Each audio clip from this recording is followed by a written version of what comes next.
Latest news updates కోసం ఇప్పుడే download చేసుకోండి media effects app. Welcome to media effects. League దశలో మిగిలి ఉన్న 2 మ్యాచ్ల్లోనూ గెలిచిన ఐపీఎల్ 2024 పాయింట్ల పట్టికలో నిలవాలనుకున్న రాజస్థాన్ రాయల్స్ ఆశలపై పంజాబ్ కింగ్స్ నీళ్లు చల్లింది.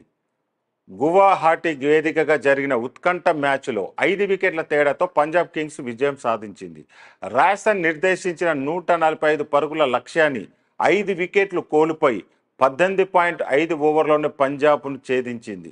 Punjab kings captain Sam Curran batting, bowling విభాగంలో అదరగొట్టి జట్టు విజయంలో ముఖ్య పాత్ర పోషించాడు. లక్ష్య ఛేదనలో ఇతర బ్యాటర్లు తడపడ్డప్పటికీ సామ్ కర్రాన్ 41 బంతుల్లో 63 పరుగులు బాది జట్టును విజయ తీరాలకు చేర్చే వరకు గ్రీజులోనే ఉన్నాడు. రాజస్థాన్ రాయల్స్ బౌలర్స్ అవేష్ ఖాన్, చౌహాల్ చెరో 2 వికెట్లు, ట్రెంట్ బౌల్ట్ 1 వికెట్ తీశారు. అంతకుముందు టాస్ గెలిచి బ్యాటింగ్ చేసిన రాజస్థాన్ రాయల్స్ నిర్ణీత 20 ఓవర్లో 9 వికెట్ల నష్టానికి 144 పరుగులు మాత్రమే చేయగలిగింది. 34 బంతుల్లో 48 పరుగులు చేసిన రియాన్ పరాగ్ టాప్ స్కోరర్గా నిలిచాడు. పంజాబ్ బౌలర్లో సామ్ కర్రాన్, హర్షల్ పటేల్, రాహుల్ చహార్ తలో 2 వికెట్లు తీశారు.